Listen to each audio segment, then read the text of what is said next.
I'm sure you've all heard about fast Japanese cars with turbocharger setups, and big American muscle cars with superchargers. But what's the difference?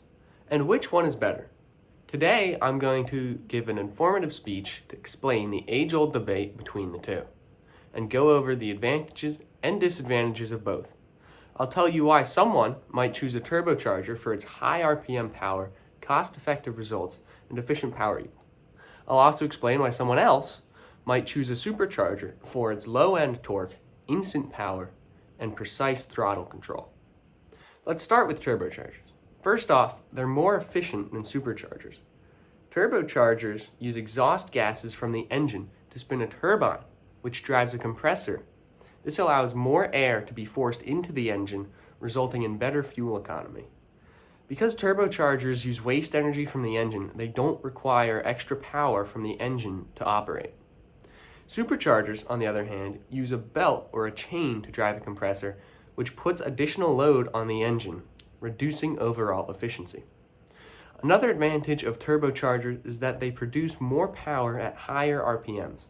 This is especially important for high-performance engines that require more power to operate efficiently.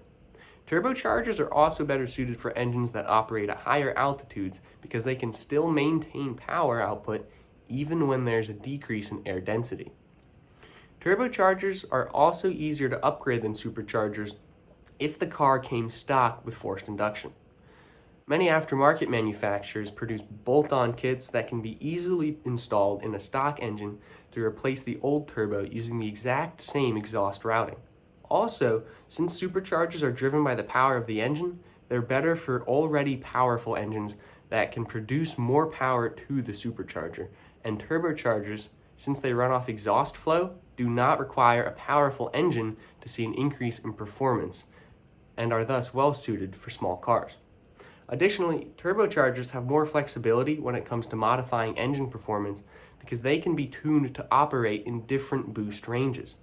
This means that turbochargers are the preferred choice for car enthusiasts who want an increase in engine performance without having to do major modifications. Finally, turbochargers tend to be more cost-effective than superchargers. While the initial cost of a turbocharger might be higher than a supercharger, the overall cost of ownership is often lower due to their fuel efficiency and ease of installation on some cars.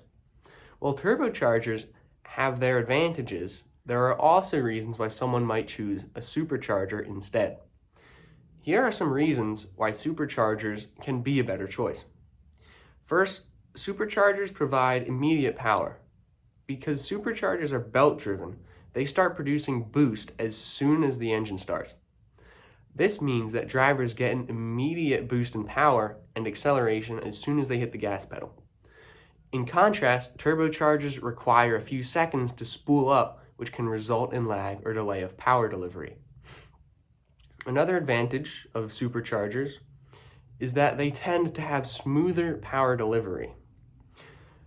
Superchargers produce boost pressure linearly, which means the power delivery is more predictable and consistent. This can be important in situations where drivers need to have precise control over the amount of power they are using. Superchargers are also more reliable at producing power than turbochargers.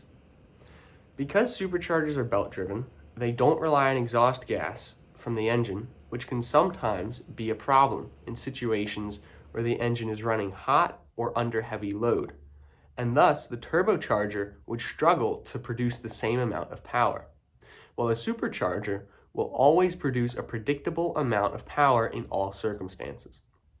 Superchargers can also be easier to install than turbochargers if the base engine did not come equipped with either. Because superchargers don't require a complicated exhaust system or intercooler, installation can be quicker and less expensive. Additionally, because superchargers are less complex than turbos, they tend to require less maintenance and upkeep over time. Finally, superchargers can be a better choice for heavy vehicles such as trucks or SUVs. This is because they can provide more low-end torque due to always being active, unlike turbochargers, which are only active at higher RPMs. This means that drivers of heavy vehicles can get better acceleration and haul heavier loads with the supercharger. The main takeaway from this age-old battle of boost is that no one side is better for everything. Each type of forced induction has its own unique advantages and disadvantages. Different car cultures have different needs. That's why you see some light Japanese sports cars with turbochargers and heavy, low-revving American muscle cars and trucks with superchargers. Now you all have a better understanding of how both types of induction work. You can also now decide for yourself which one is better in each different situation.